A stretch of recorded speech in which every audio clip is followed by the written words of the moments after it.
I started a bit early. We also have a double barrel non-duality next weekend, so that's exciting with a special guest. And you may have seen the trailer. I put it in the community tab. So the special guest and myself made the trailer for it, not trailer, but the intro for it, which is really cool. It's old Western style. Um, yeah. So also coming up, we have an interview with Jill Bolte Taylor, which I already did. It went really, really well. She's amazing. And that's going to be released Monday, I think. You'll have to check the community tab because right here I don't actually have. Oh wait, yeah, maybe I do. So, mhm.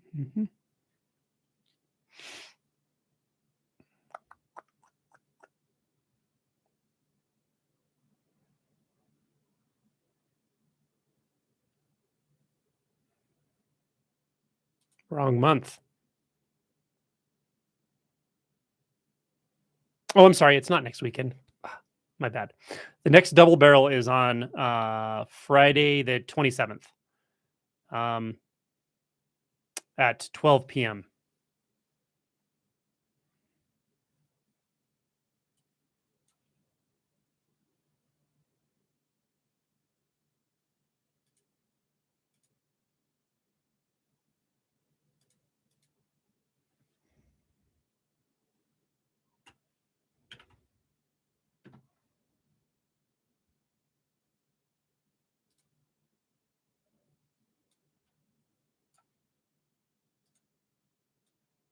Okay.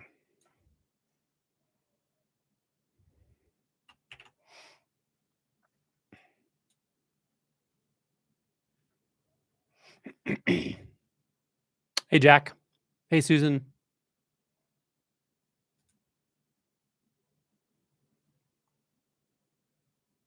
Hey, Rob. Hey, Don. Ever planning to come to Europe? Someday I'll probably come to Europe. Can't travel to the States. Yeah, I probably will at some point. I'm still establishing a retreat schedule in the United States. It looks like I have one that I like that will do yearly at Art of Living Retreat Center in North Carolina.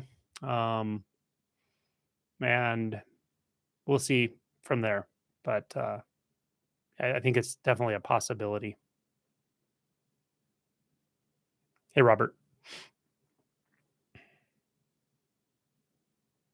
It's like we're seeing these 2 month member little lotus flowers. They just started like 2 days ago. So the very first members, like Kate and Chris, have those. They're like pinkish brownish. They're kind of peach color.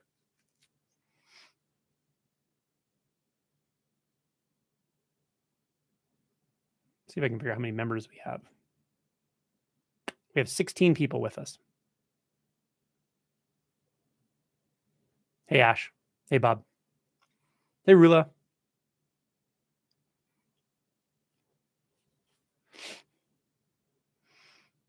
Oh, you see, yeah, Jill Bolte Taylor's coming up Monday. I'm interviewing Gangaji in the near future. That'll be fun. I was thinking about putting a something in the community tab for members to come up with a list of questions or suggest questions I could ask her. Although an interview is only an hour and a half long, so I won't be able to ask like every question people come up with. But it may give me some ideas as to what questions that people want to hear me ask her because she is pretty awesome. Has a lot of experience. I'm really excited about that interview. Hey, Carrie. Danielle. Hey.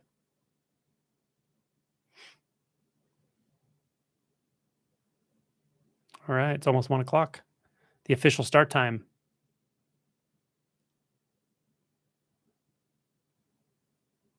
Amara. Hi, Tim. Pam. Hey, Pam. Yeah. Yeah. Jill was a really good interview. It was, I don't know what I expected. I wasn't really thinking about it, but it just went really well. She's very, she transmits very clearly, just like she did in her TED Talk video. where you can feel when she's pointing to this radical presence. As we were talking throughout the video, it kept coming out, which was beautiful.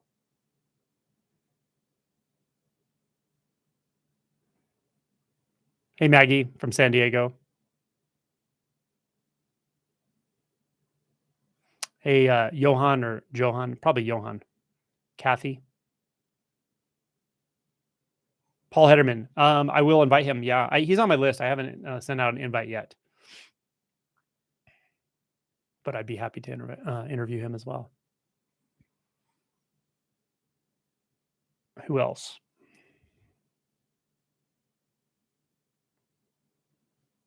I released an interview today with someone from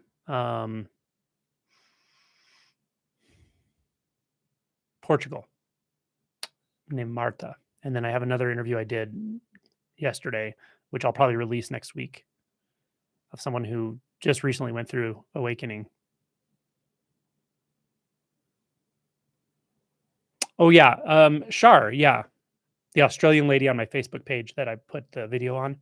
Yeah, she's got great videos. Yeah, I'm sure we'll have a conversation. Maybe Violet's friends with her, so maybe Violet and I and her will have a conversation at some point. Hey, Peter. Hey, Patricia. Kina, how you doing? All right. Also, if you guys come up with any ideas for emojis, I think I have 2 more emoji spots that I can put emojis on. It gives me more spots when I have more members. Hey, Jason. Jean. Sorry if I pronounce your name wrong. Lava Light. Hey, Tim. Hey, Mark. Elbow Bumps. Hey, Sally from Sydney. Awesome. Cool. Well, the what do you call it? Questionnaire. Can't think of the word right now.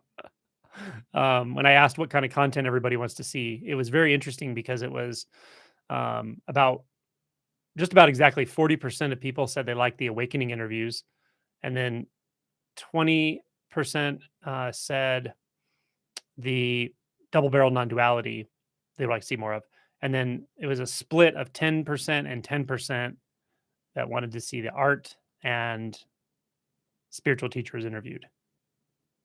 40, 20, 60. Oh no, I think the spiritual teacher one was 20%. So it was 10%, 10%, 20%, 20%, 40%. Kind of fun. Hey, Violet. Hey, Sam, what's up? Frank, yeah, that's right. Yep.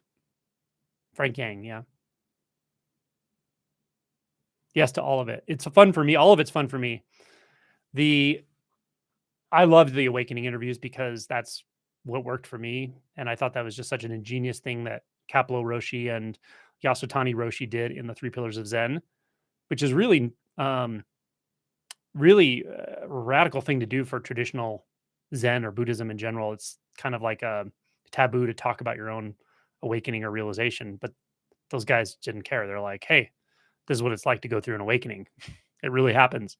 So they put the narratives in the book, which was really powerful. So that's kind of the model for me interviewing people who are going through awakening. And there's just something that is revealed, obviously, through that living truth of it. I love doing the art and awakening. That's a little more work because I kind of have to find people and see if it's a good fit. And then the editing. The editing definitely takes more time. Spiritual teachers. Some of them I'm really interested to interview. Some of them not so much, but people suggest them, so I'll interview whoever really. But that's a little more work because of logistics of inviting people, and some of them won't even answer. The bigger the teacher is, the less chance they have of wanting to be on my podunk little channel. Hey, lady Sphenoid. I love that name. Hey, Robin. Richmond, Virginia. Tenzin. All right. Yeah, Jill. Yeah, it's really a good interview. So much fun. Real people. Yeah, I agree.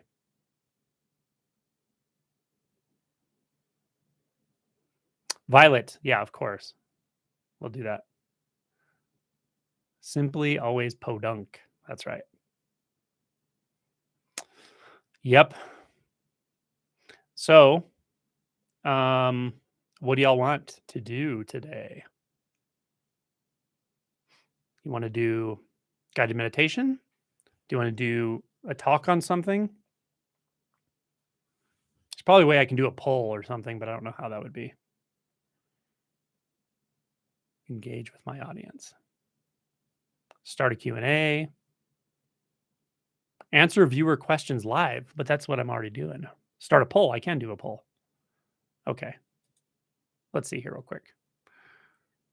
Fairfax, Virginia. Hey, Gene. What the self seems to be. Hey, Bob.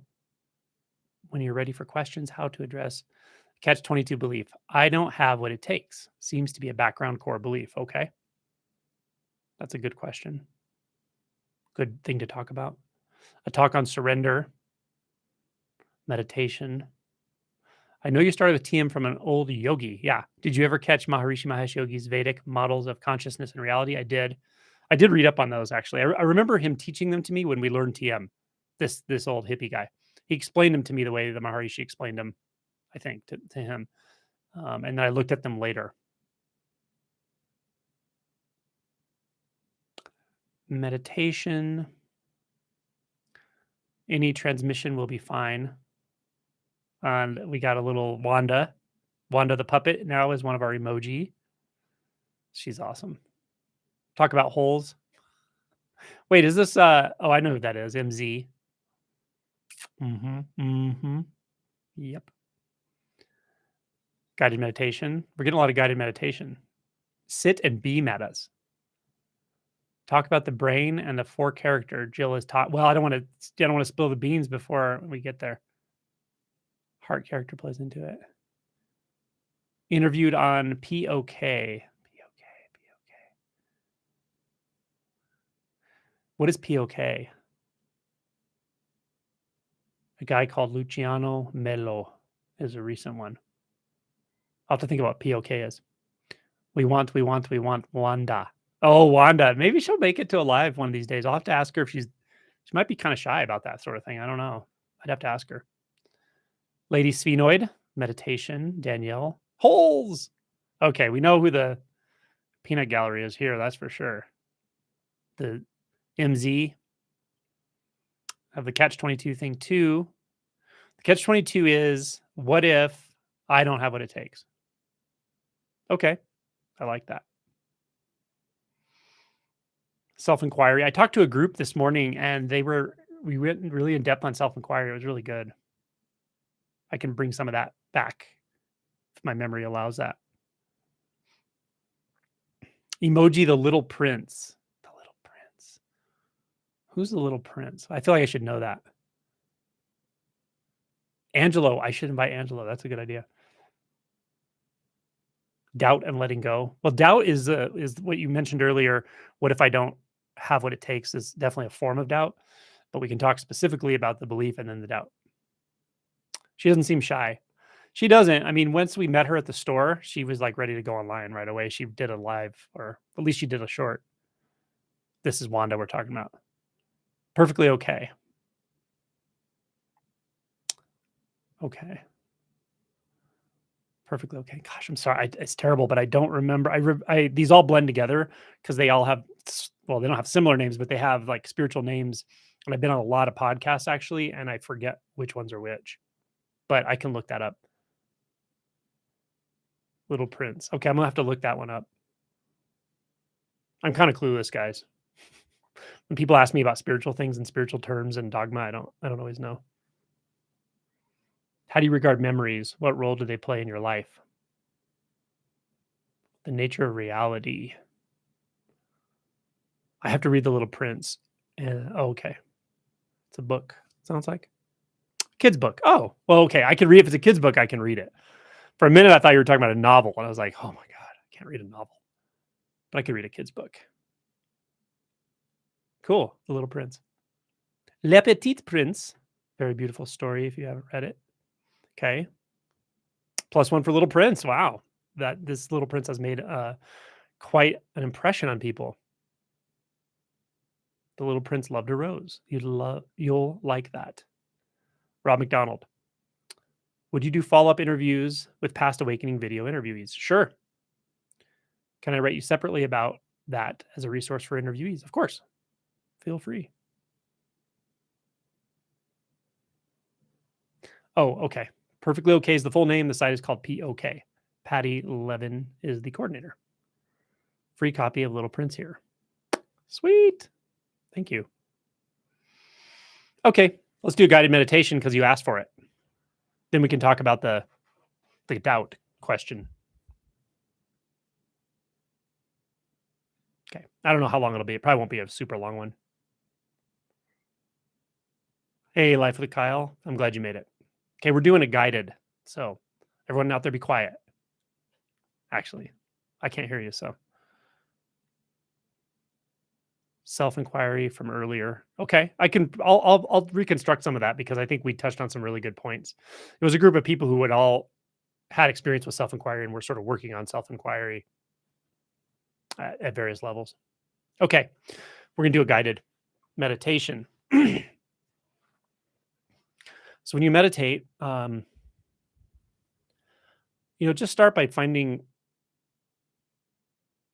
a sort of equilibrium in your physicality, in your position. So if that's a formal sitting posture for you that feels natural, then so be it. If you have to lean back a little bit or adjust your position, that's fine. Move some pillows around. Get in a reasonably comfortable position. And then don't mess with it. Once you feel that your body is reasonably settled, even if there are some aches or points of tension in the body somewhere, pressure, or even pain, we're not going to try to do anything to fix or repair that.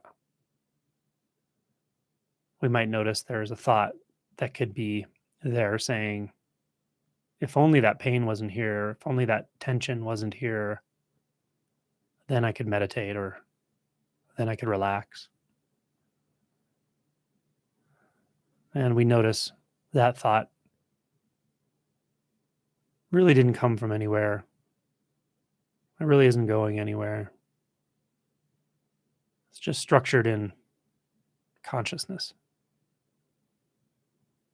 structured in the space of whatever thought stuff is, which we don't have to figure out because we're already there. Thought stuff in the sense of I, the sense of being, are really just interlaced. They're like ripples on a pond surface. One ripple can reflect another ripple, can reflect another ripple. But the substance never changes. This is how it is with thoughts, with perceptions, with conclusions, including conclusions about this meditation, this moment in time, this state of the body's collection of sensations or empty spaces. We can let all of that be. We let the thoughts be. We let the breath be. We let the feelings or sensations in our face be.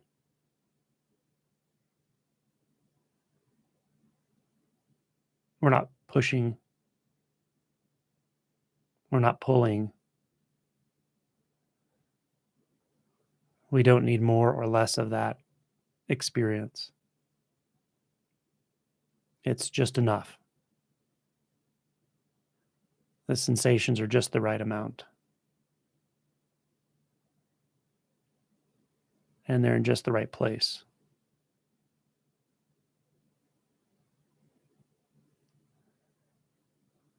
Same with sensations in the back of our head, our scalp, our neck. These are sensations that don't need adjustment. They're not a mistake. They're not too much of this or not enough of that. The experience is just right.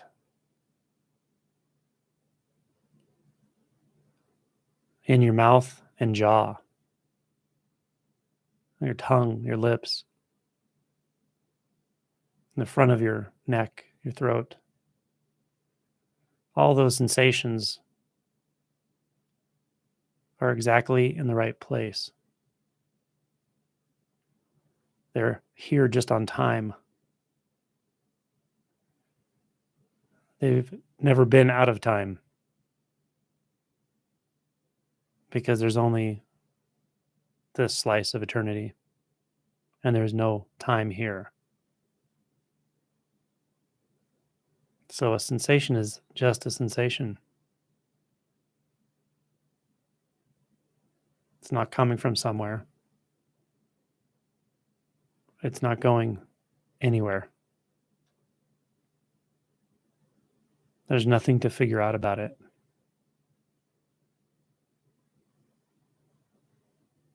There's nothing to solve about it.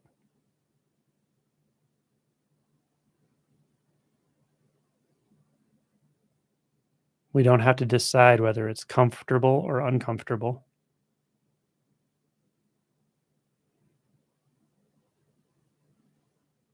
We don't have to label.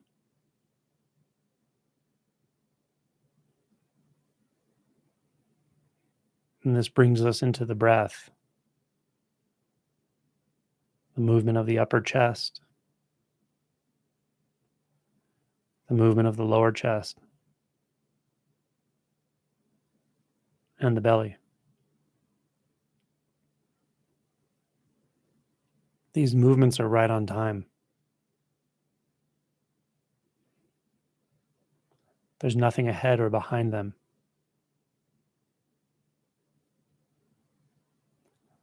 There's nothing that could push or pull on them.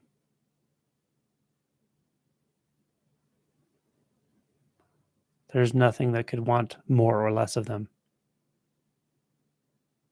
Just those sensations as they are.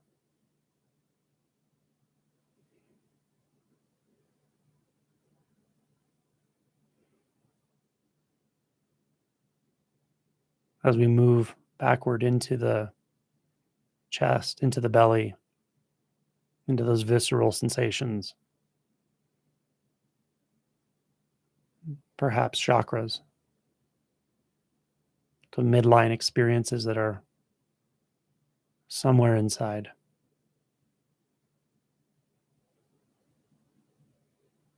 We don't need to regulate. It's mere acknowledgement. And it's acknowledgement through direct experience.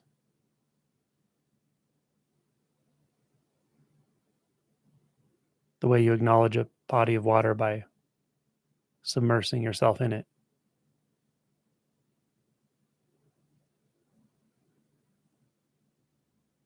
We might notice a certain continuity throughout the lower and the upper body. The fluidity of these sensations, the field of sensation. Does it actually have a top? If we don't imagine the body or the head, if we don't imagine direction, is there an upper limit to that sensation? What defines it when we stop defining it? When thoughts stop defining experience, then what limits experience?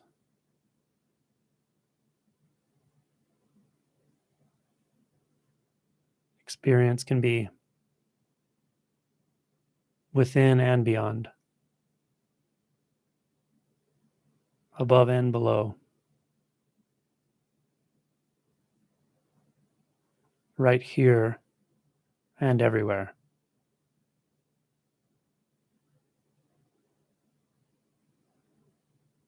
There are neither limitations to location nor limitations to size, no limitations to position.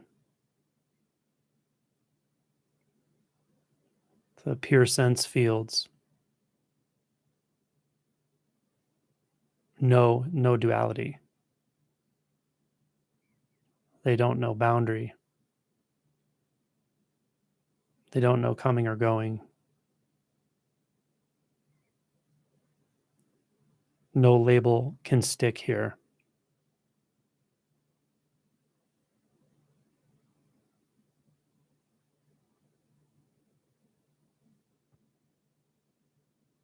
No explanation would suffice, nor is it necessary. So nothing here is being managed. Nothing here is even being reflected upon. It's too close for reflection.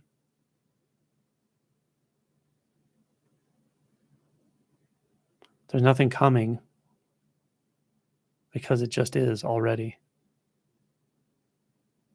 There's nothing to prepare for because you won't leave this eternity.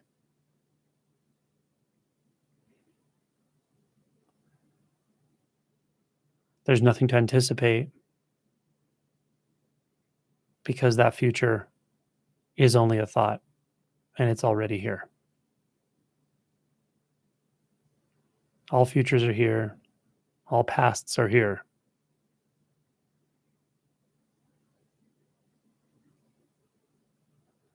So you don't have to try to go anywhere or get anywhere.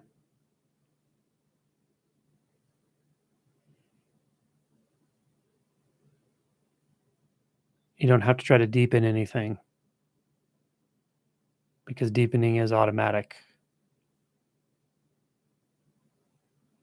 It's where this just wants to go or just does go naturally.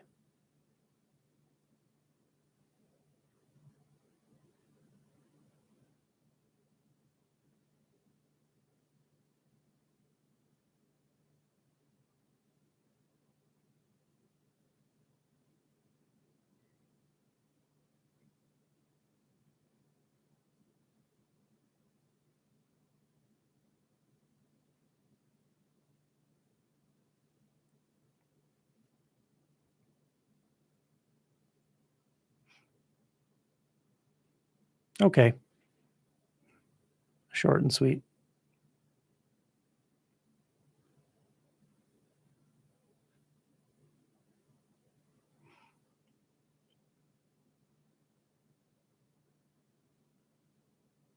So when we talk about doubt, it's more than just a thought or a collection of thoughts. And when I am referring to doubt right now, I'm referring specifically to the approach um, to inquiry, the approach to, I could say awakening, but I don't want to try to make it into an event. The approach to unbinding identity from the mind, from thoughts. So it's that's the context I'm referring to here when I'm talking about doubt.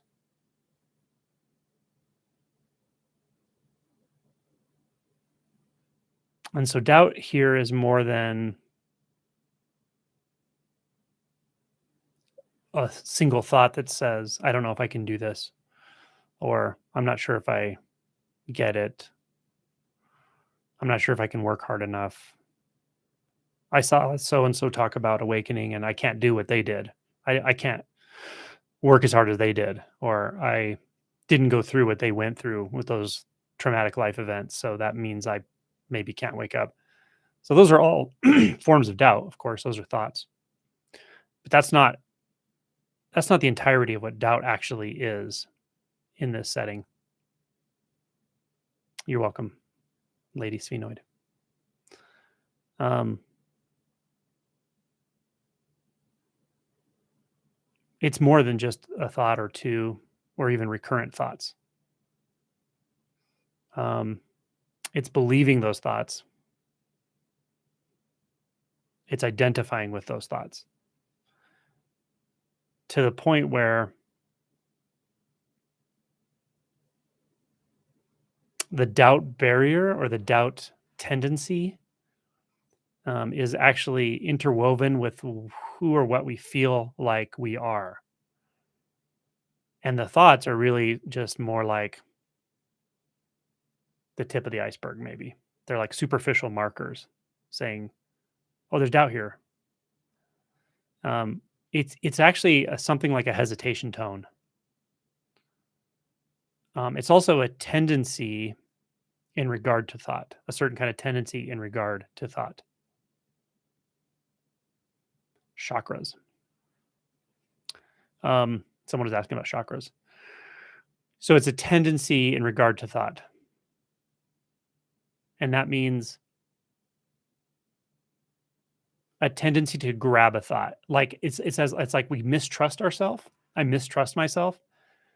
And so the way that I can, in the moment when I feel that mistrust, the way that I can reassure myself somehow is to grab the next thought. And why is that? Well, I think it's a couple things. For some people, it's much stronger than others. Some of it's emotional. Some has to do with the way we were maybe brought up. We were taught to doubt ourselves. Um, we were maybe our family, our parents had a lot of gaze aversion. We didn't have good eye contact, so we didn't have a lot of physical contact, like touch, to just calm ourselves down through the body. So we had to learn to calm ourselves through the mind or stabilize ourselves through the mind. Um, that's part of it, or can play into it. Um, Also, because we actually feel like we're in control in thought. Thoughts play this trick on us that says, by thinking you're in control. That's why it's such a weird thing when this whole deal turns upside down, turns on its head, and you realize you are not the thinker of thoughts. Thoughts are random. They just come. It's a really revolutionary thing to see when it becomes really clear. But before that, it feels like, oh, I'm in control when I'm in thoughts. I can daydream. And we learn that at a young age. When we're uncomfortable, we daydream. Someone told me in a comment, look up Walter Smitty syndrome about like daydreaming all the time. I'm gonna look it up. Okay, someone put the definition of chakras. I like that. I'll sign off on that. Looks good. Did that come from Chat GPT? Um, so we have this doubt tendency, and the thoughts are, you could say this is going to personify thoughts a little more than is necessary, but it works for this. The thoughts tell you like, listen, you're in trouble. You need us. You don't know what's in there. You don't want to open that door. But if you come over here, at least you feel like you know what's going on, right? Or you can reorient. You can convince yourself you're okay, or you can plan for a future in which you will feel okay. That's really what it does. Seeking. I know you don't feel okay now, but you know, let's imagine what it's going to feel like later when we feel okay. Now it's the thought system or the egoic movement is more clever than to say it that overtly. Because if it says it that overtly, then you know its mechanism. But it doesn't say that. It just goes, "Oh, won't it be nice when someone loves us? Won't it be nice when we find that perfect partner? Won't it be nice when we get that new car? Ah, won't it be nice when we get fill in the blank, anything, everything, more attention, more stuff, more peace, more enlightenment. Yeah. So that's the voice of doubt in disguising itself as empowerment. So those two aspects really reinforce this, that when we feel doubt, the thought tells you you have doubt in the first place. And then once you feel it, it kind of tells you the only way to stabilize yourself is to think more. That's a bad recipe. That's a recipe for suffering. Was for me. It's a recipe for anxiety as well. Chakras. Okay, more chakra stuff coming through here. Cool. Chat GPT. It's pretty brilliant, actually, gotta say.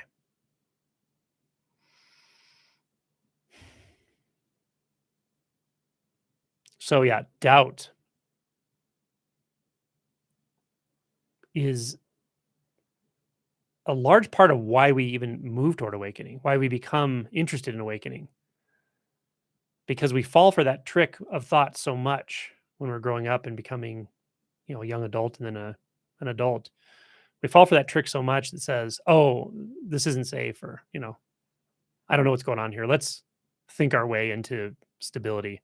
So once we do, then you do it, and it kind of feels better for the moment, but it causes more disassociation. It causes more avoidance of emotion, and it causes less clear seeing. So we're not clear on what's actually been happening, and all of that summates as this feeling of dysphoria, suffering, and it grows and grows and grows until we're just so tired of it.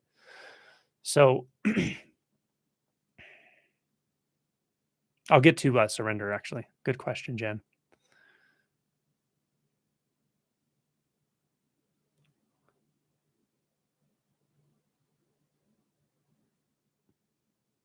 So, what inquiry, one way of saying what inquiry really is, especially if we talk about it in terms of inquiry into the nature of thought, specifically the thought as it defines you in the moment, is that we hit the pause button on this tendency to fall back into that doubt mass, that hesitation tone.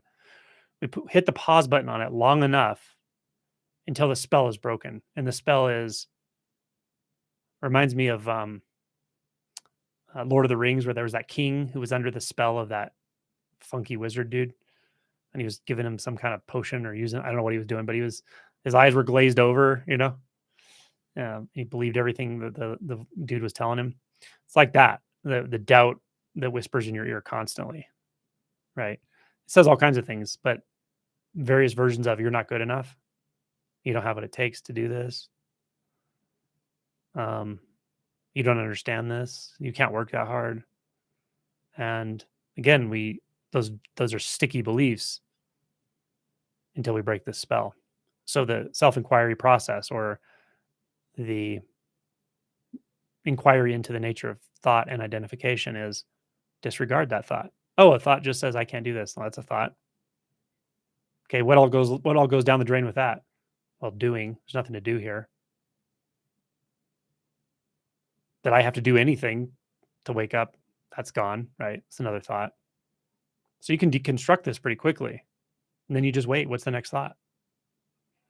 Something that goes, "Ooh, I don't know, I'm kind of scared. This is the unknown." Okay. I'm scared. This is the unknown. That's a thought. What are the associated thoughts? Well, that I was in the known at all in the first place. You know, the thought also leads you to the next thought that says, "And here's what I'm going to do about it." So what if we break that chain and say, I'm not going to lead myself to any thought. There's just one thought here that says, I'm scared. If I let that thought go, now what's the immediate experience? The raw experience before it's filtered through mind. And things get quiet pretty quick. So you just stay alert for the next thought. And you'll feel that you get familiar with the doubt tone by doing this. You kind of feel it in the background as trying to pull you back into the mind or something, or pull you to the next thought. It's a feeling, right? Um, but what you realize is it's just a feeling. You don't have to bind into the thoughts. You don't have to grab the thoughts. You can actually just feel it. And it will feel uncomfortable at first. And it can build into almost like a fear, right? Um, Often we don't even know we're doing this. This is why I talk about the fear barrier so frequently, because we don't even realize we're doing this. But before we're even fully conscious that we're feeling physical fear, what happens is we feel a little uncomfortable, and then the mind goes, "Okay, wait a minute, maybe I'm doing this wrong." Right? Maybe what it's really doing is going, "Maybe you're doing this wrong. Here, let me tell you how to figure out how to do it right." So then you can go think about practices forever. Yeah, that thought was the life jacket you threw yourself, or the mind threw you to get you back into thinking. Instead, oh, I'm uncomfortable. Okay, there's a thought that says I'm uncomfortable. There's definitely a sensation here, feeling. So what? Mind goes quiet. Sensation increases. Oh, this is fear. That's another thought. Oh, this is probably the fear barrier. Another thought. Don't grab the thought and go down the thought road, but especially don't overlook that it's just a physical experience, right? Be alert for those thoughts that tell you, "Oh, I'm doing it wrong here. Let's figure out a different way to do it." Right? Changing practices or contemplating, "Oh, wait, maybe this isn't quite right. Let me try it a little bit differently." You don't need to do any of that. It's way simpler than all that.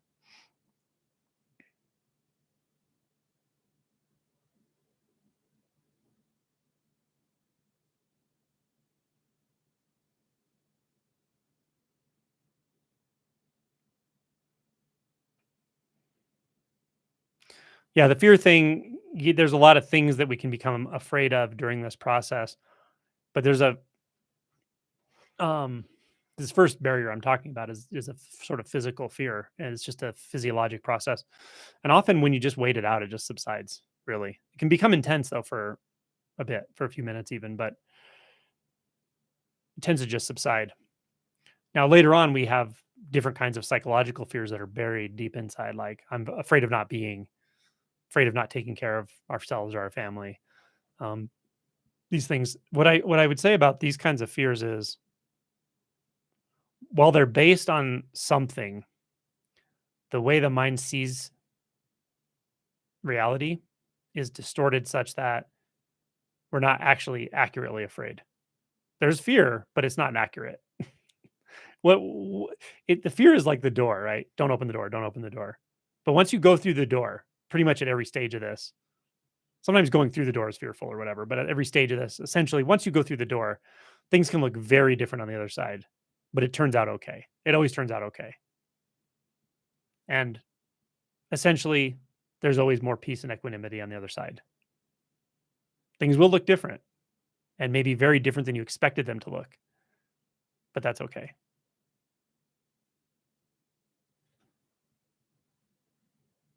So yeah, the that's kind of a way to get under, or familiarize yourself with doubt in general, and then thoughts that say like, "What if I don't have what it takes to do this?" Right? Other people do, but I don't. That's one thought. But to see that the mechanism of being pulled into doubt is really important, because then it doesn't matter what form of that thought arises. You see what it is. Oh, okay. It's a sensation, which could be interpreted as an emotion called fear, and then a reaction to that before we know it. And the reaction to that is a thought that says, "Oh, I probably can't do this." So then the thoughts that follow can be all order of things, like, well, maybe I could learn it a different way. Maybe, oh, maybe I'll try this next time, or maybe I need to talk to so and so. They can probably help me out, or right, whatever it is. Those are just more and more thoughts.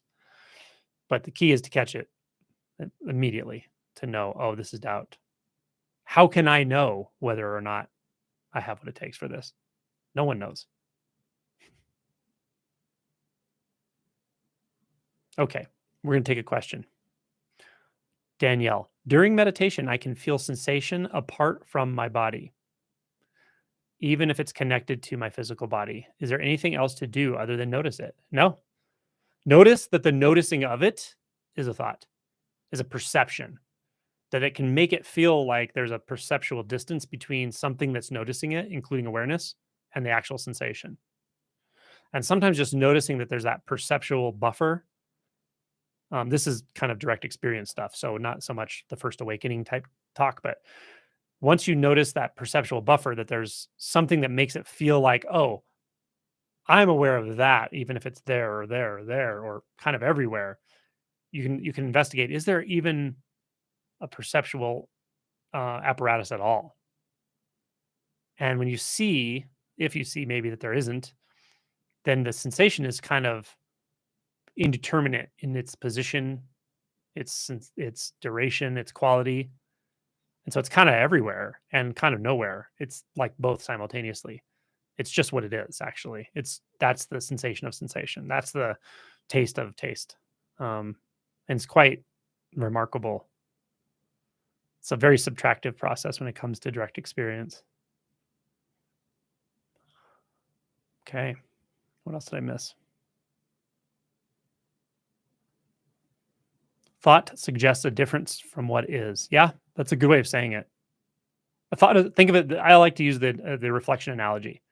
Anything reflected is going to be distorted, right? If you look in a mirror, the reflection you see in the mirror is not exactly right.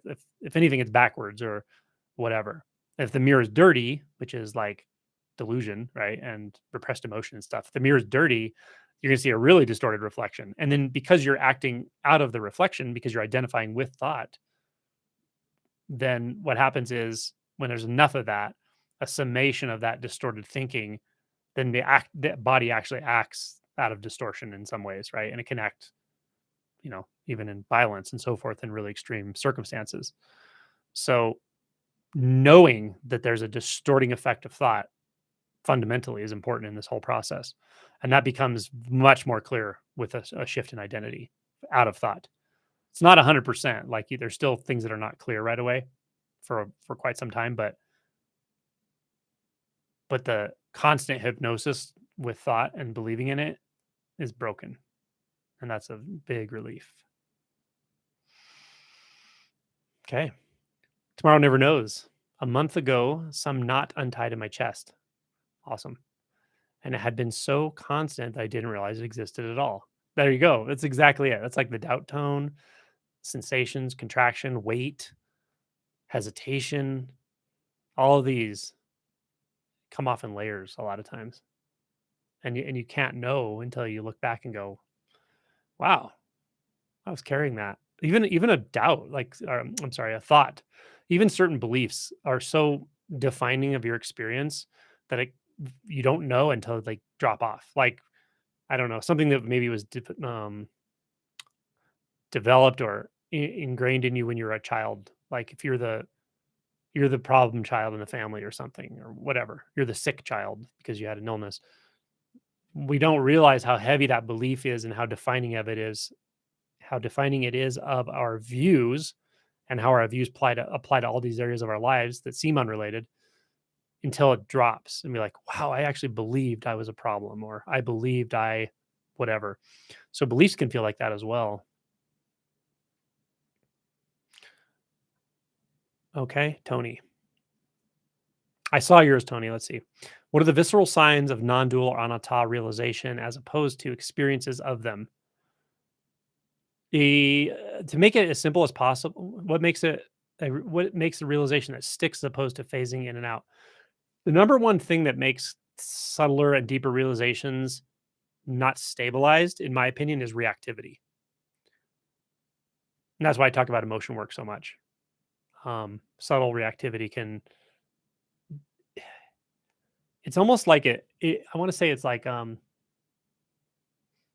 you think of like a tremor, like for an earthquake, it's not like a massive earthquake. Well, sometimes reactivity is, but the subtle levels, it's almost like a tremor where things shake just enough. Something happens, someone says something, you feel slighted or lose validation, and it causes your inner world to shake enough because of the pushing and pulling and reaction and struggle.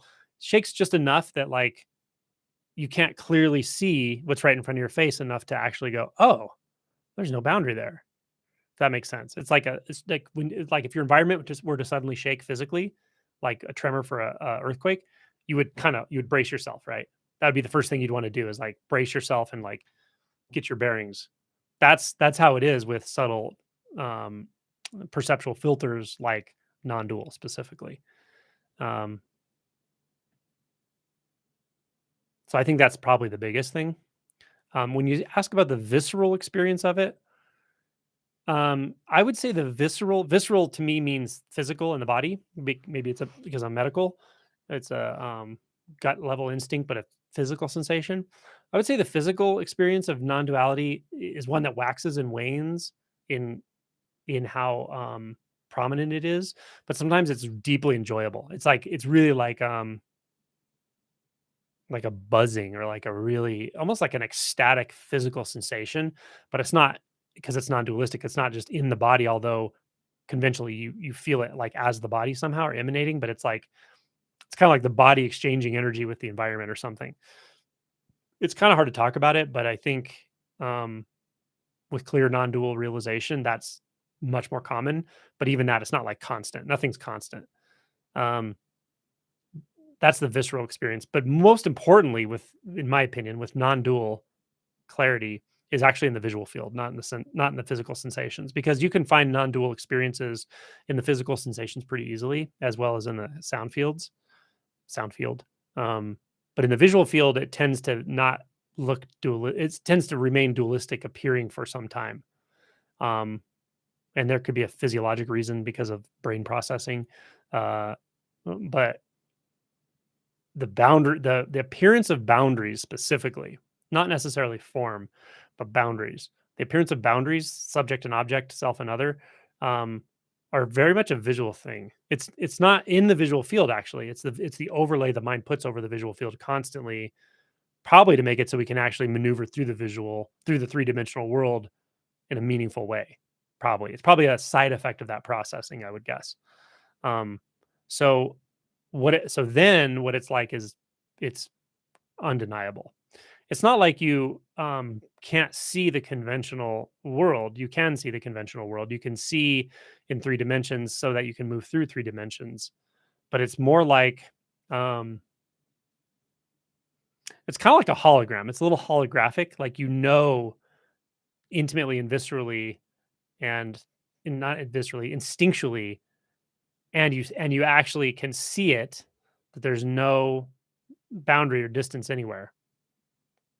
Um,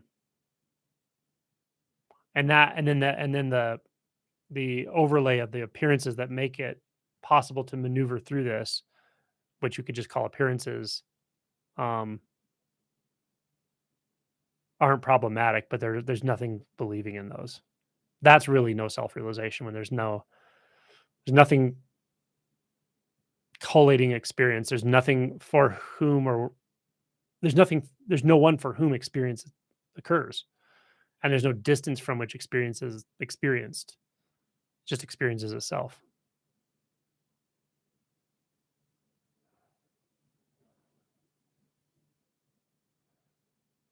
So it has almost no feel it with no self-realization, it's also the experience of no experience, at the same time. What's not there is the loudest thing. Hard to talk about. Hard to make words about that actually are realistic. It's more easy to talk about what's not there. Let me scroll.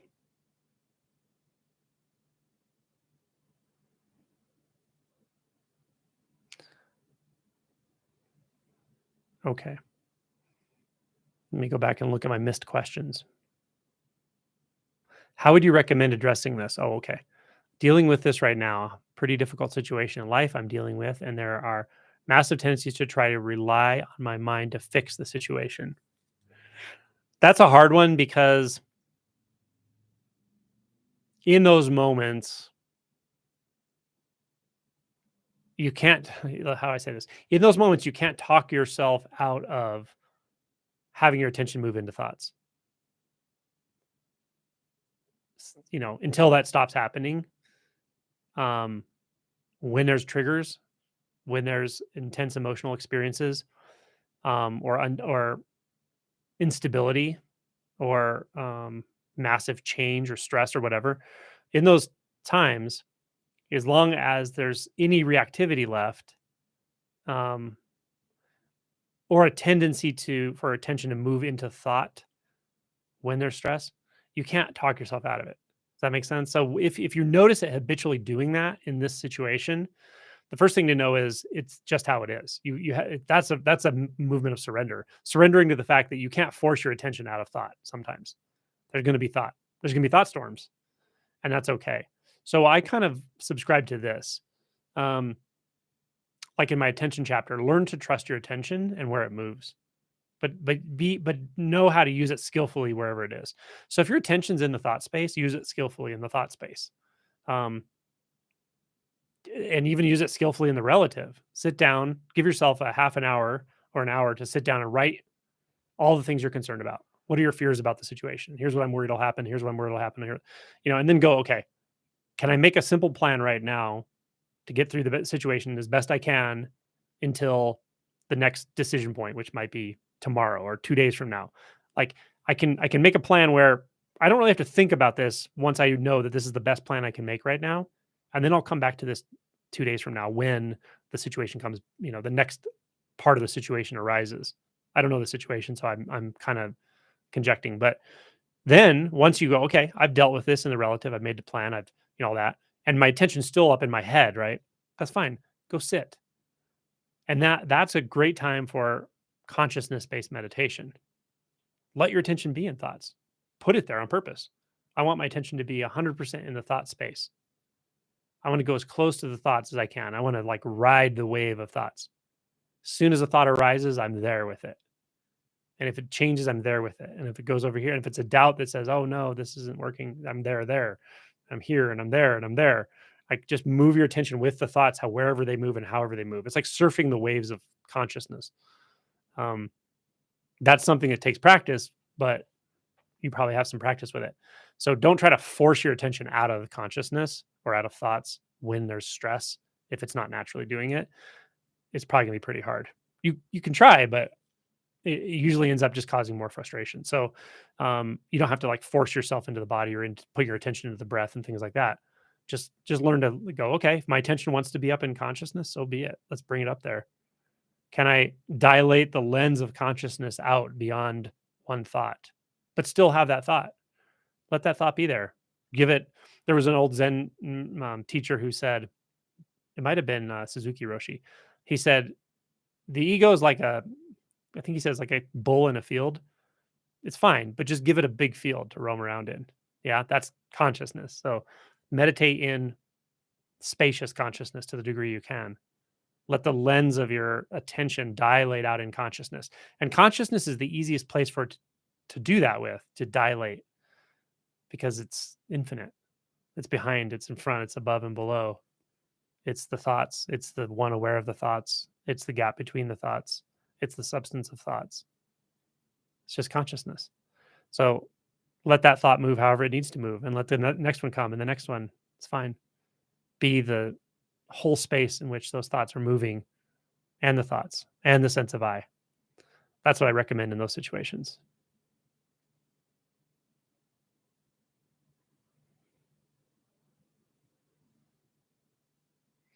Is believing there is some specific energetic feeling you need to stay with to wake up a form of doubt?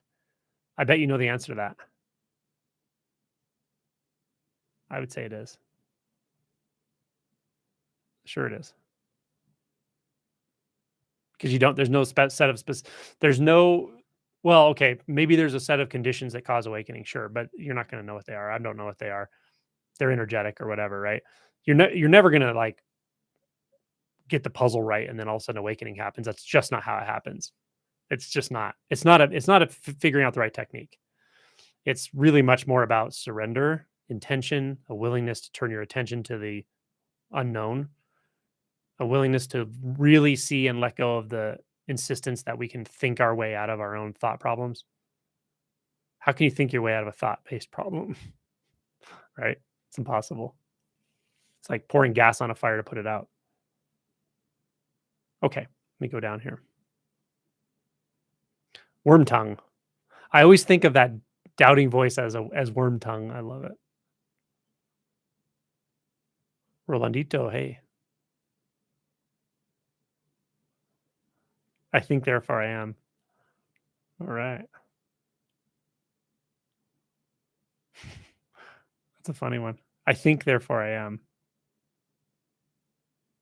I would say a thought can arise saying, I think, therefore I am. That's the thought. And it doesn't prove anything. It's just a thought.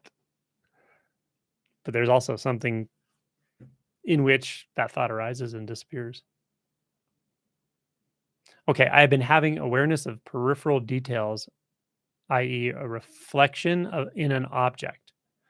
Okay, I have been having awareness of peripheral details, like a reflection in an object in my vision jumping out lately. Is this connected to non duality? That's a little hard to know. I always tell people if you have a medical thing that could be medical, always consider the possibility that it's actually a medical problem. Um, but with that said, there can be a lot of wild and crazy changes in the visual field with awakening, with deeper realization, and especially with non-duality, like all kinds of weird stuff. So you can feel like suddenly there's like no one looking out of your eyes, but they're seeing. You can see like pixelation, like visual snow.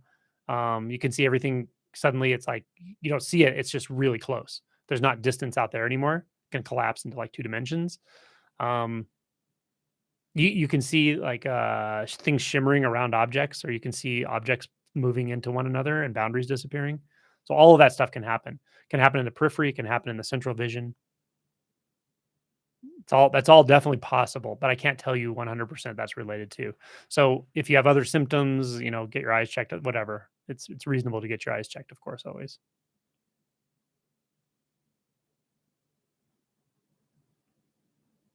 Reactivity feels like the biggest impediment, or one of them. I can't seem to stop the reactivity. Reactivity is an interesting one because um, I might call it like shadow work, reactivity work. It's interesting in that the way you navigate it and the way it feels to be in that landscape feels quite different than the sort of thought landscape and the thought and belief mindset. I'm sorry, thought and belief mindscape. That has a different feel totally than being in the sort of shadow and where reactivity is. Um, to the mind, like if you were to filter this through the mind would be like, just don't even go in there. It's messy. I don't understand it. It's heavy. You get sucked into that. You can't get back out of it. So the mind, to personify it as like an entity, really is not interested in going down there. It's messy, it's murky, it doesn't understand it. Seems like it would just go on forever. But understand that time is of the mind. The mind is thinks in terms of time. And it uses time to entrap you into a belief system to keep you in a storyline and narrative. So its version would be, oh God, if you went down in there, it's super dark and scary and you'll be there forever. Right. But that's the mind trying to impose its own, or the thoughts trying to impose its own paradigm and value system onto the emotion body. When you're in the emotion body or you're doing work there, a lot gets done very quickly actually, but the currency is surrender. That's what makes it work. It's surrender. It's really just feeling and just being, letting yourself sort of be taken over by the experience in the moment. And that's not the same thing as like acting out on anger or something. I don't mean that. I mean like literally letting the whole body feel it simultaneously. Um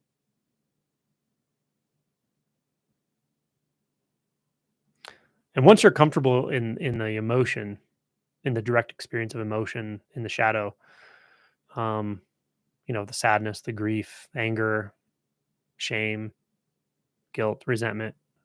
Some of these are more prominent than others for different people. But once um, you may not ever be fully comfortable there, but once you're comfortable that you know what that means to stay in that and feel it and not try to run from it and not intellectualize it. Once that occurs, then we can start looking more at subtle reaction triggers, um, which is actually where this does come in contact with belief.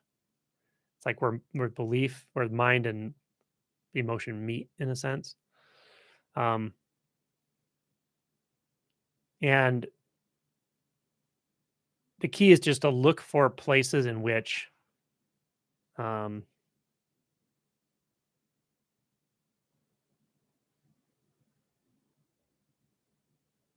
well, one way to, well, I want to say something first. One way to lead yourself into this is to remind yourself that it's actually where you don't want to go in this space. When it comes to reactivity, Where you have to go is where you don't want to go. It's just the way it is. Like we're kind of set up to believe this kind of illusion of control, but from the paradigm of that illusion of control, it's going to say this is the last place I want to go, but you got to go there.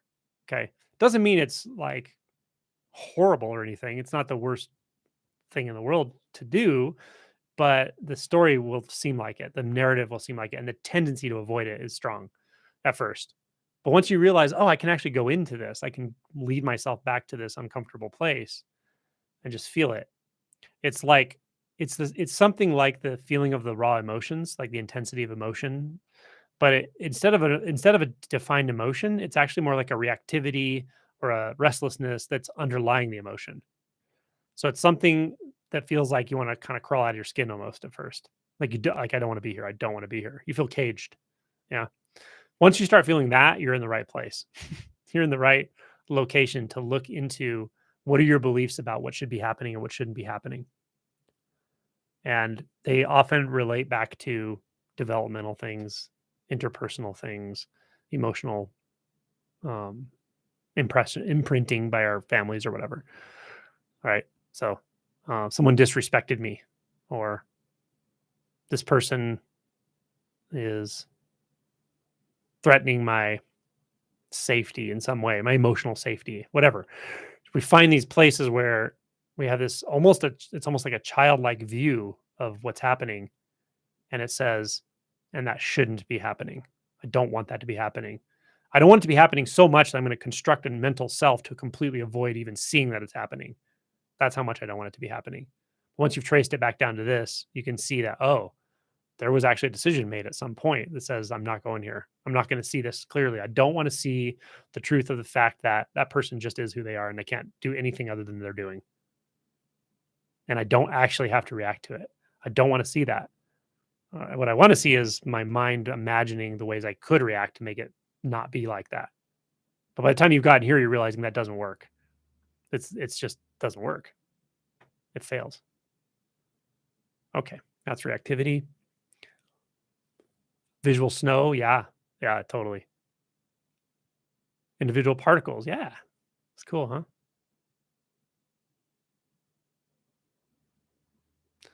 Still reading the Bernadette Roberts book. Oh, if you're asking me, I don't read much.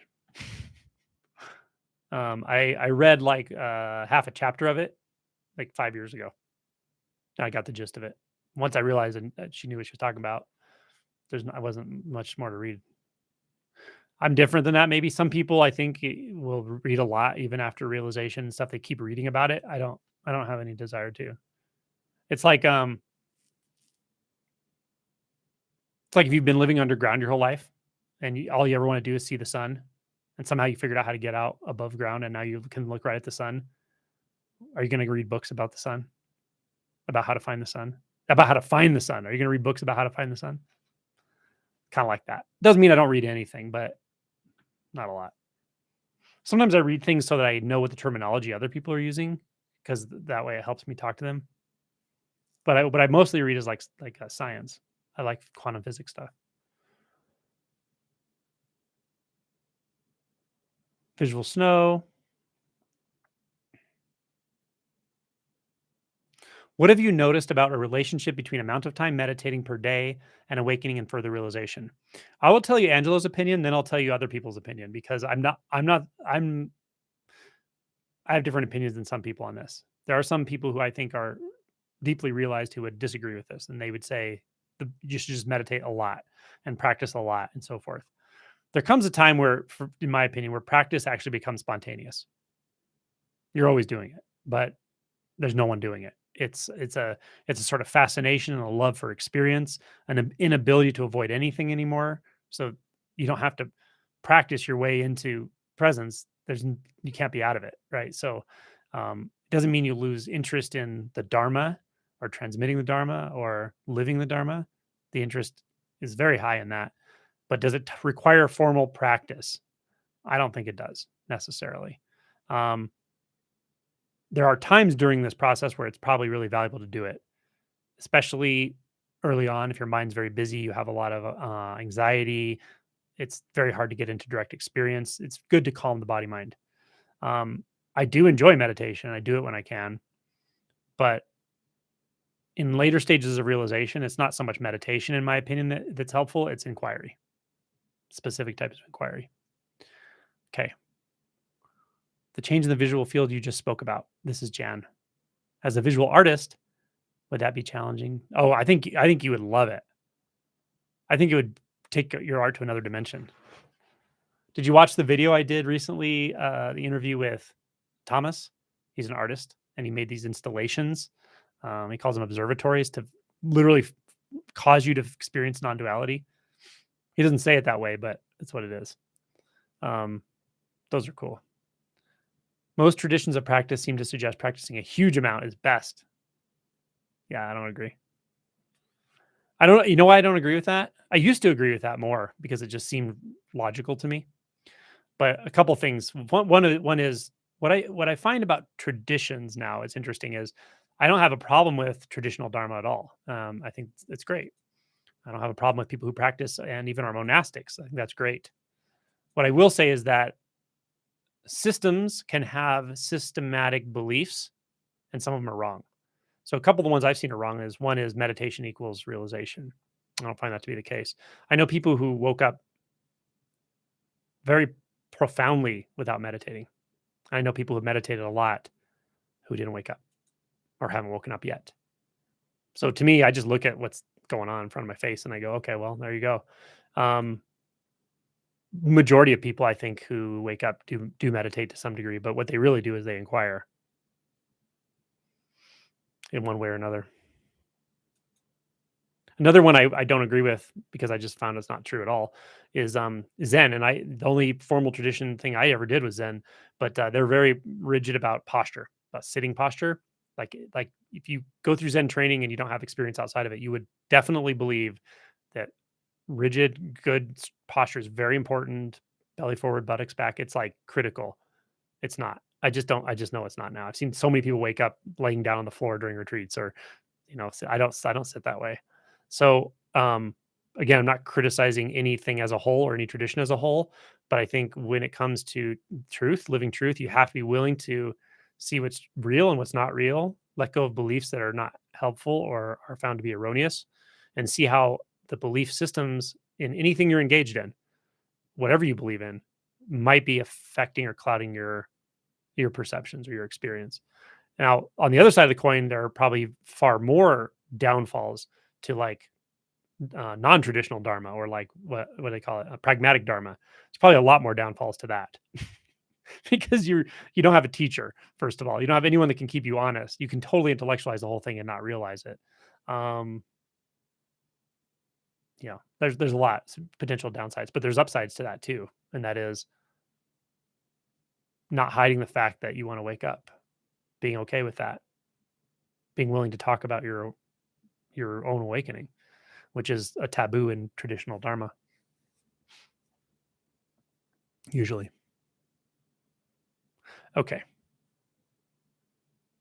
Okay. Perception shift isn't special or extraordinary, but fair to say when that shift really happens, is it unmistakable? I'd say it's pretty darn unmistakable. It's unmistakable that something definitely happened. What's so funny is some people who have had a lot of spiritual background and have heard about this stuff a lot for years, even, and like heard about Kensho or whatever, and they've learned a lot about it. They're surprised when it happens that it's not what they thought it was going to be at all. Not even close. Doesn't feel spiritual. That can be really surprising to where the point where you're like, you don't even want to call it an awakening because it's not what you thought awakening was. So thank you. Super helpful. Good. Good. Okay. Leah, can you talk about the ways the show Devs relates to your experience and free will? I love it. Devs is really interesting. I don't want to go into a lot of detail because it's a quantum physics thing. And so Devs is based on well, for anyone who hasn't seen it, I don't want to give it away either. It's awesome. So it's based on the Heisenberg's uncertainty principle, and it's based on this very specific interpretation of it, which is reasonably different than most of the other interpretations. It's called the Everett interpretation. And this Everett is this guy who did a graduate thesis on his interpretation of Heisenberg's uncertainty principle in the 1950s. And he wasn't a well-known guy at all. It was totally overlooked.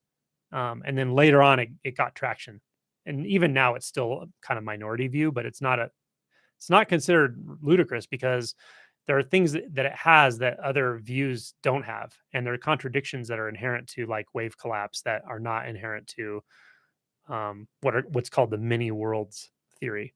The many worlds theory is that reality is branching constantly, all the time at a quantum level. It's just branching all the time. So to me, that actually strangely vibes with how it feels because it feels like things aren't any certain way. It doesn't feel like it. It's obvious that things are just not any certain way. Once that inherent view or the tendency to form a frame of reference about reality, about anything, once that stops happening, or you see that that was an error, um, the experience is so fluid and it's so vast, and it's so interpenetrated between the intimate and the um, transcendent that it's very plausible that there are branching realities constantly all the time. If not, what happened before the Big Bang, right? There's so many mysteries out there that so yeah. But anyway, Des is awesome. Highly recommend that show. Okay. Okay. What we are is meditation spontaneously. Yeah. Yeah, there's a thing that occurs where you realize like the meditative state, which is the state, it's the opposite of a state in one way, right? States are of the mind. States are something that someone separate has. That's not someone separate, but the illusion of someone separate. They have states that they relate to. It's relational. So what's there when that a whole paradigm is wiped off the board? What's there? What remains? You could say natural meditation. Okay. A researcher on this topic agrees that posture has very little to do with transitioning. How do you know if there's something medical to check out versus subject object collapsing? Well, just go to your doctor. I mean, if your vision changes suddenly, it's fine to have a vision exam, right? It's reasonable. Um, but if you're working directly on it's everything's context, right? So I don't know your situation, but like, say you have glasses and you get a yearly exam, and you had an exam 6 months ago, and nothing's changing, and then you start working like on collapsing the subject object or investigating the subject object experience directly, and all of a sudden everything's in 2 dimensions. It's a pretty good chance that not only that it feels real. It feels like, oh, this is how it actually is. You can see that the way that it seemed to be before, where everything's at a distance and you're back here, you could see that that was essentially a thought, or it was a thought overlay. So it's kind of self-defining actually. Now, short of that, sometimes when things start changing or like the visual field starts having visual snow and stuff like that, well, I can't tell you for sure. Again, if you have a visual change and you don't know why, it's never hurts to have your vision checked. Okay. Do you think if you are curious about waking up or committed to waking up, reality branches in a way such that your sorest spots get constantly poked at by reality? Yeah, I will say that, um, yeah, reality really does come to your aid, I think, with this. Like, unseen forces come to your aid, and I'm not saying, like, God or intelligent forces, or I'm not making claims about anything. I'm just saying it happens. Like, something comes to your aid the more you really open yourself to this, but it doesn't come to your aid in the way you will imagine it a lot of times. It can come to your aid in ways that are, well, not what you wanted or not what you expected. Doesn't have to, but it can for sure. And often only in retrospect do you go, "Oh, man, I couldn't have thought that out better. I couldn't have thought to put myself in a situation where I felt this intense jealousy when I never had felt that before, just so I could see, okay, oh, I see. I don't have to react to that." Or I had to experience like a health crisis to see that I'm still attached to the sense of being a body or whatever. So, like all kinds of forces come to your aid. All kinds of situations come to your aid. Life puts you in some of the most strange circumstances sometimes, but it's so genius, actually.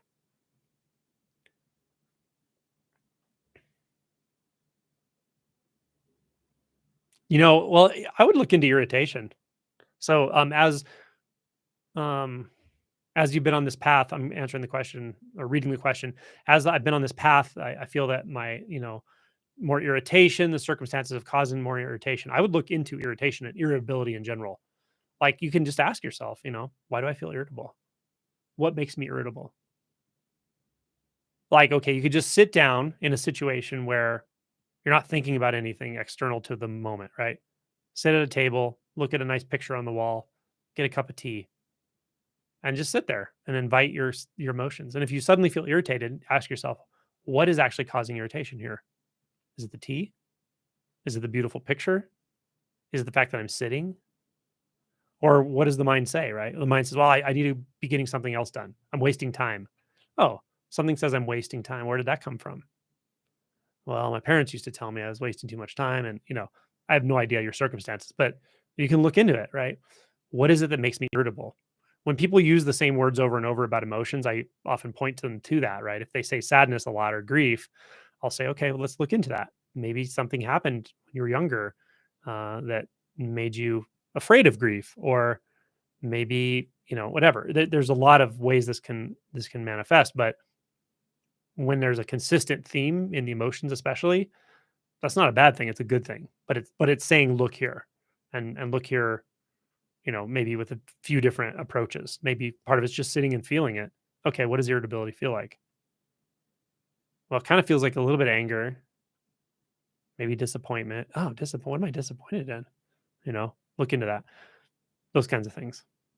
And then belief. You can look at it from the level of belief, right? I'm irritable because I believe that should be happening and it faster than it is. Right. I don't know. The car in front of me should be going faster. I'm irritable because of that. Okay. Can I imagine a world where that car is going the speed it's going right now? I'm going the speed I'm going right now, and I don't get irritable at all? Sure, I can imagine that. So where's the irritability? Is it in the car, or is it in this car, or is it in the body? Can I find it precisely? Right. So inquiring into what's going on in the moment can be helpful. Okay, Jack. You once said you have the capacity to remove someone's suffering. What do you mean by that? You know,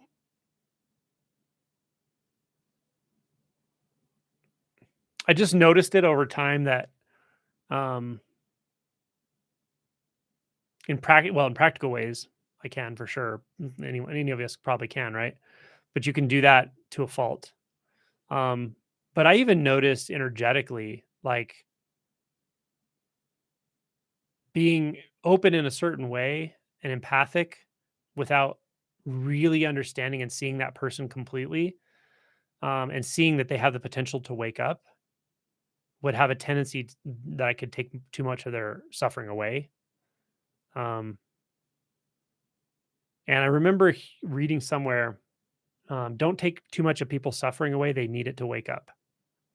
And that actually caused a shift just to read that. And I don't know at what level in the body or the emotion body or whatever something changed, but something did change. Um, what am more inclined to point out is that there's quite an evolution in our experience of compassion as realization progresses. We often go through this phase where we're extremely heart open, where we just want to like fix that all the ills of the world and help everyone and take care of every animal and we feel so heart open, which is really a beautiful thing to feel when you hadn't felt it before. And it feels very natural and very human. But the realization will actually go beyond that, um, because it goes beyond the human dimension. It doesn't mean you don't have any capacity to feel compassion, but you feel it in a very different way. And most importantly, you have good energetic boundaries. Um, for instance, like if I'm working directly with somebody who's waking up, I don't know why I know, but it's obvious that I know now just from experience that I know when they need support and when they don't need support, they need more direct pointing. And those different, they have a different feel to them, right? Some people are just really kind of beat up by life, and they just need some emotional support, um, and teaching them to emotionally support themselves. And then other times, maybe they're fooling themselves or they're up in their head and they need more like a little bit of precision in looking at what are your beliefs operating here? Well, how are you sabotaging yourself?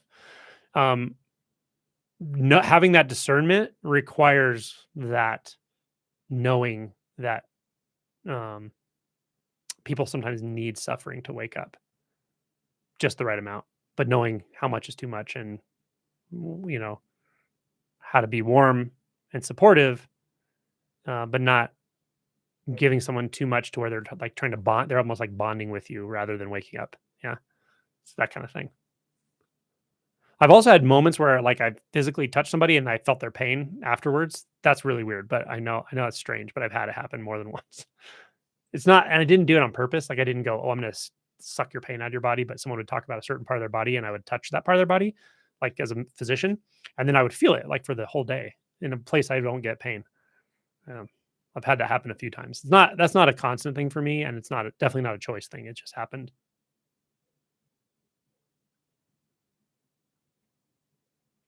All right, Rui, is the fear of losing control when the separate self is seen as an illusion itself a thought? Well, fear is a sensation, right? It's a physiologic experience. Um,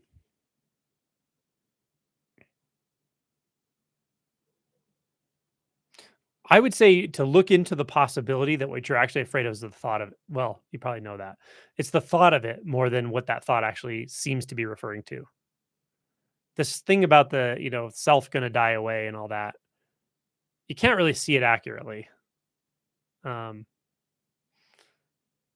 from the standpoint of a self, right? So often we'll have one of two types of experiences. We can have a really disassociated experience, which can be scary in its own way and uncomfortable. But we can also have a complete merging experience where we merge so much into the field of phenomena or the field of experience that something actually pulls back out and goes, "Whoa, that's scary. What happens to me when that happens?" Right? And when you see it, so if you kind of slow down enough to see what actually happened, the merging, the inward movement into all of experience, that wasn't what was actually scary. That's just what is. And it's sometimes quite enjoyable, but it's just natural. It's when um that tendency to disassociate again, right? That's when it comes and goes, whoa, whoa, whoa. I have to remain separate from everything because I am separate from everything. That's where the fear comes. So the fear is based on a misperception again. Okay. Let's see here.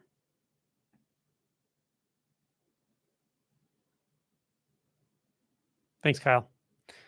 Story of my experience: health, pain, body, wonkiness. Where are the attachments? It is miserably beautiful. Yeah. I mean, that you can see it that way is great. That first of all, we're in these bodies, and these bodies are not machines. They break down, they have illnesses, they feel pains. But I will say that this process we all go through um, definitely tends to bring out pain. It's not uncommon to have some kinds of chronic pain states with going through this at various times. For me, they definitely came and went for a long time. It's less now, for sure, but you also feel things very directly now, and so it's different. Yeah, working with energetic boundaries from the unbounded state. The key with energetic boundaries is first having good practical boundaries, really. Good psychological and practical boundaries are the key are the key. And once that's established, which also equals emotional boundaries, once that's established, you'll feel into the energetic boundaries. It's so instinctual I can't really put it into words for you.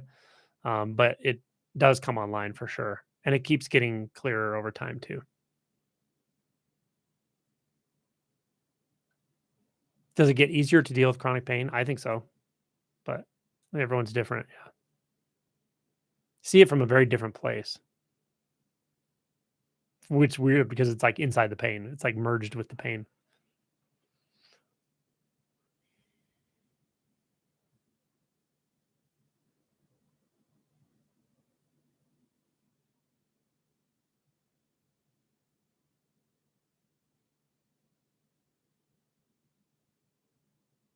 Anything else? Did I miss any questions?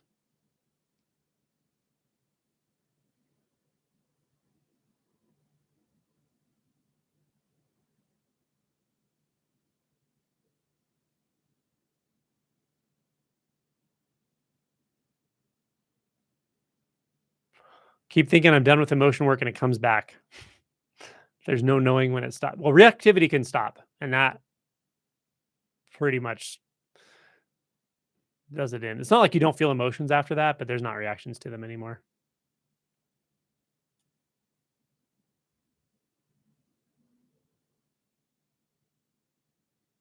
And then things like shame, resentment, um,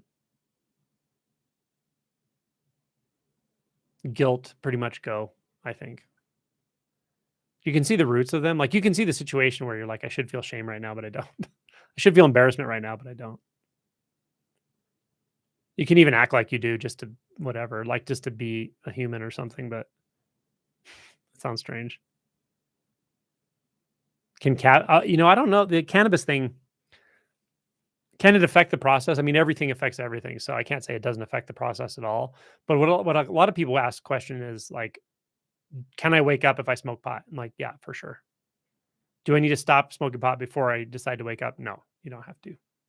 Only time I would say to do that would be like if you're drinking so heavily, you're causing yourself ongoing, relationship problems, like major relationship problems, work related problems, health related problems.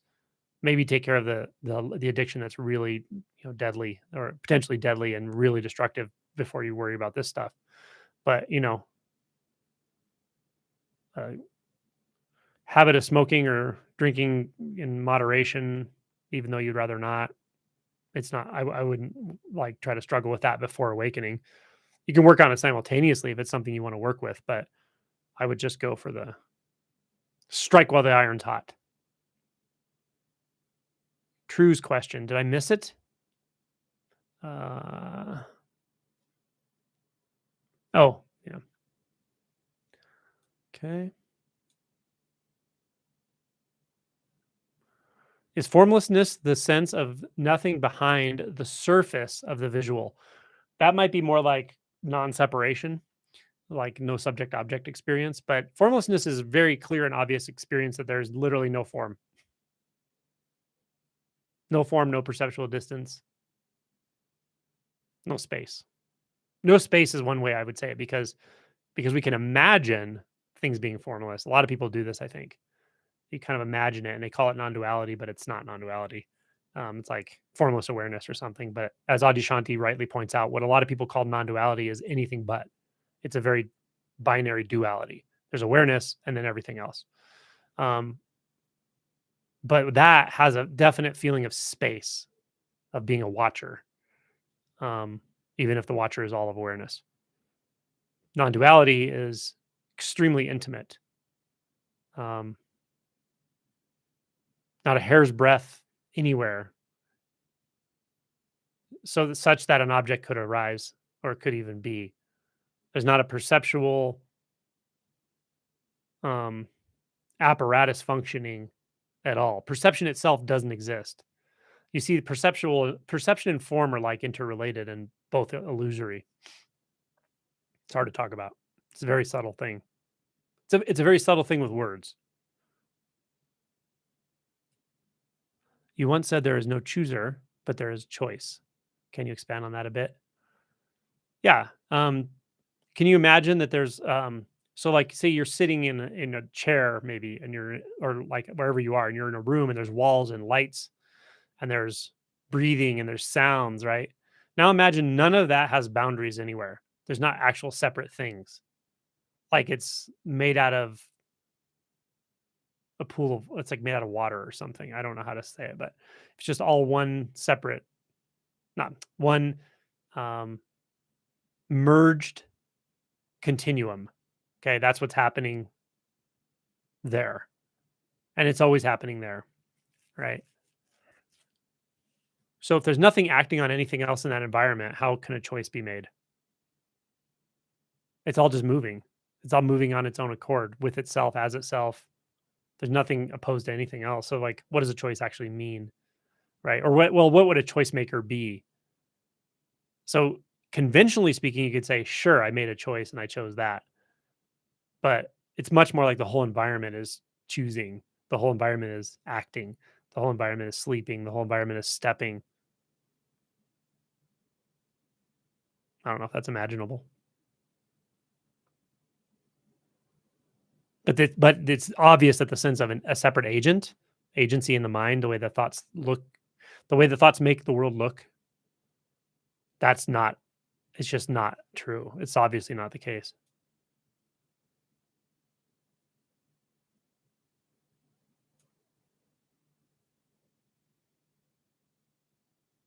There's no body. Hard to express, but what is your relationship with your body? It's not an experience of body. So I can conventionally talk about a body. I can talk about a conventional self. I can talk about it conventionally. I can talk about thoughts, but none of that's actually found. Nothing. Yeah, there's nothing. Well, there's not even nothing because nothing is something. No thing. That's for sure. Great questions. Okay, Lady Sphenoid. I had some experiences lasting various lengths as a child and young adult. In a retrospect, I think they were possibly non-dual. I love it. I was just talking to somebody the other day, maybe commenter, someone. Maybe I'll make a I can put it in the community section or make a form where people can put their information in if they've had this, and we can have a small group discussion or something because a lot of people have had this that I know of, and more than one had their parents like get concerned and take them to neurologists and stuff. Yeah, zero frame of reference. Yep. Aren't the emotions a kind of reaction? Um, many of them are. Many emotions are reaction based, like shame, guilt, resentment. Sadness doesn't seem to be. It's pretty natural. Um, but there can be sadness without reactivity for sure. It's just a feeling. It's like yeah, it's a feeling. It's a collection of sensations, but something knows it's sadness for some reason.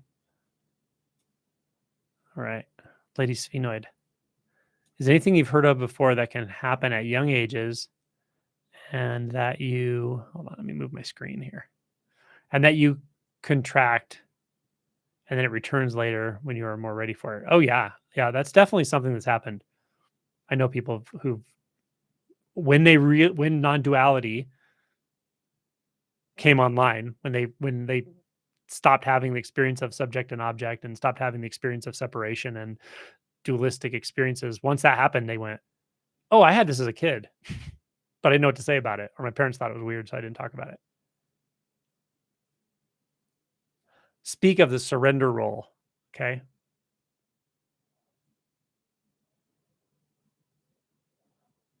Okay. Surrender role.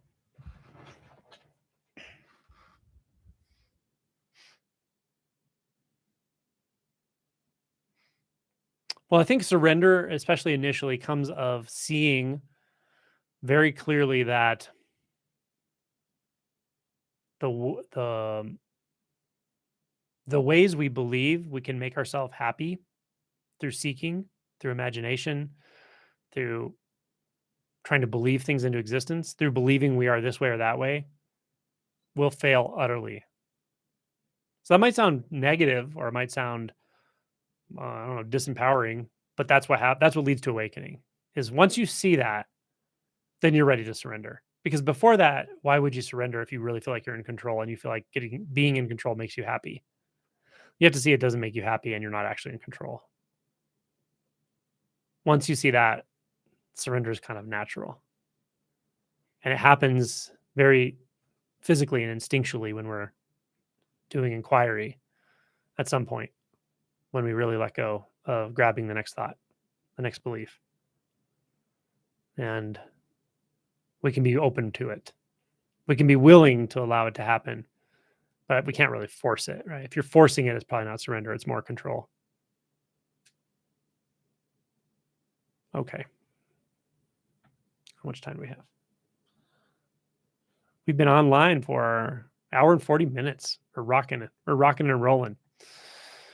Okay. Can jealousy still come up after no self-realization? I suppose it can, just no one to identify with. On the other hand, it's kind of weird to feel jealous after realizing no separation.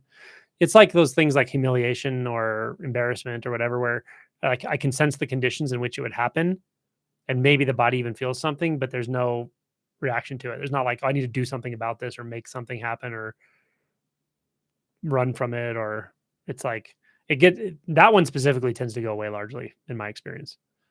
It's just kind of like shame, you know. Um, when and where that completely dissolves is hard to say. Exactly. It depends on the person, I think, probably. Also depends whether you've been put in that situation. Life is good at doing that, put you in situations where you have to feel something. And then you have to sit there and go, okay, do I have to react to this? And something like jealousy, if you've never experienced or never worked through it, that's one of the ones that really feels reactive, right? It's like, oh, I got to do something. I got to, you might just sit there and just feel your body wanting to like move, get into action, go do something, whatever, react. And then just sit, go, do I actually have to react? Is there a reaction that's necessary here? Or can this just be experienced? And like so many other emotions based on duality, it will start to look really different over time if you can sit with it. Longtime meditator. Feel like I vacillate with the obligation to meditate. Don't feel obligated. You don't need to feel obligated to. You don't need to feel any obligation to do this process. Also, the obligation to work hard to meditate and laziness are two sides of the same coin. If you believe in laziness, you're going to believe in working hard to meditate. Does that make sense? A lot of what the mind says is going on isn't even actually going on in the physical world. You don't have to worry too much about what's going on in the physical world because you're not in control of it. You also don't have to worry about what's going on in the mind because you're not in control of that either. But just see that the story the mind tells and how real it feels is just not, it's not really like that. Going through phases of practice and then doesn't want to practice. Yeah, that's really normal. I think it's normal. Caught in the paradox of feeling like I need to work hard toward awakening versus surrendering to divine timing. Any insight? You really got, well, especially when you're sitting and you're whatever, inquiring maybe, you have to see that that's a thought, right? Is it this or is it that? Is it this or is it that? The mind loves to give you these like big decisions to make, like big, you've got to sort this out before you wake up, right? It's not true. You don't have to sort anything out, but it will just keep distracting your attention into that, right? I got to figure this out. Yeah. That's the push pull of the mind. You don't have to figure any of that out at all. Just notice it's a single thought that says, do this or do that. Decide now. Or think about it some more. Or even better, let's think about it some more. Just realize, okay, that's a thought. With that thought out of the way, is there a difference between practice and surrender right now? I don't see a difference between practice and surrender right now. I'm being honest. There's a thought that says there's a difference, but I don't think there is. Okay. Irrational. Yeah. Reactivity is irrational. That's right. Reactivity is as irrational as it gets. It goes, this is how it is right in front of my face, but I'm imagining it could be different. And damn it, I'm mad that it's not. Right. If I just think it hard enough, it'll just suddenly change reality. And it never does. So because, and we don't want to see that it doesn't. We don't want to see that it's not going to change reality. So what do? Well, two things. We either distract ourselves or we go into some mental world that just keeps going, right? Of like control and nonsense and whatever. We don't want to see that. But once you see it, how stupid and irrational it is, stupid is maybe judgmental. It's how useless and irrational it is. And then we can just sit with it and realize there is no need to react at all. And then you can look and see, where does the reaction even form and what even is it? And it just can stop. Lady Sphenoid.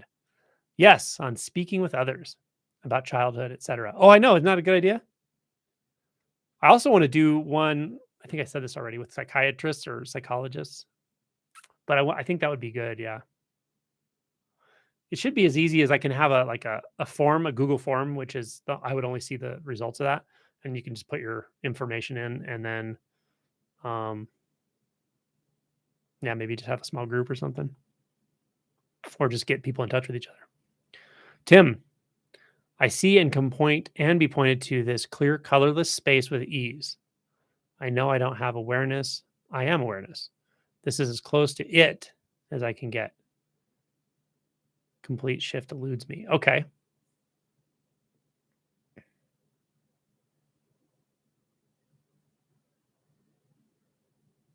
When you say I am awareness, is there a difference between the I am that is something and the awareness itself? Like in your actual experience, you have to look right at your experience or consider it because there's something there that still feels like doubt. So I wonder, is that still like an identification with awareness rather than just the I am sense or just the clarity that has no specific quality? Or just consider the possibility that you're right there, and then one thought comes and that's catching you, and that's the thought that says the complete shift eludes me. Like that's going to be in the future, right? The belief in the future in one thought will actually usually catch attention out of there. If you stay as that experience long enough, if it's really that clear, well, first of all, you won't care about awakening because you won't be thinking about awakening because you won't be thinking about anything. But also, it becomes naturally enjoyable. It becomes naturally instinctually yes. There's not really something else to do now. Okay, what else? I'm getting close to the end here. Dealing with very reactive spouses. Yeah. Yeah. That can be challenging. What the other one that's fun is I've seen this more than once. One partner will wake up and the other one literally thinks they're nuts. Like they're like, what is this? What is going on? And then they wake up. And sometimes they even wake up like deeper. I've seen that a couple times. Not always, but they have like this really crazy awakening and their spouse is like, wow, I wouldn't have seen that coming. So you never know. You never know. I know you are, Lady Sphenoid. I know you're a psychiatrist. Yeah, I know a handful of them that are in this interest group. Okay. You guys are awesome. Thank you so much for your awesome questions. I hope you got something out of it. Next if it's next Friday. Friday coming up sometime soon, wherever I put my announcement, is double barrel. And we'll do another one of these in the next few weeks too. We'll do at least two to three a month of some kind of live. And I do mix the times a little bit. Sometimes I put them earlier, sometimes I put them later. I'm trying to accommodate both people in Europe and people in Asia. The later ones are harder for people in Europe. The earlier ones are harder for people in Asia or Australia. Uh-huh. Okay. Glad it was helpful. Nice to see you all. Thank you so much, everyone, for coming. Online retreat is not full. Nope. You can jump in. Come on and play. You're welcome. You're welcome, Patricia. You're welcome, Pam, Sally, Leah. You're all welcome. Thanks, Tony. Good questions. See you, Cherry. Giddy up, Pam. Pam, you're going to love the intro. Oh, did you already watch the intro that I made? Me and one other person, I can't say their name. We made a new intro for Double Barrel Non-Duality. It's about a minute and a half, and I uploaded it somewhere. I don't know. I think it's in the community tab somewhere. It's awesome. You'll see it with the next Double Barrel anyway. Thanks, John. Thanks, Rui. Catherine. Lady Cenoid. Carl Jung. Oh my God. I love that. Okay. That might happen actually. I really love that guy. Okay. Take care, y'all. Thank you for coming. Thanks for your questions. Thanks for your orientation to waking up to the living truth at whatever level that is occurring right now. Oh, yeah. You saw that, Pam. Cool. Life with Kyle. See ya. See you, Tim. Yeah. Have a great weekend, guys. Bye, Maggie.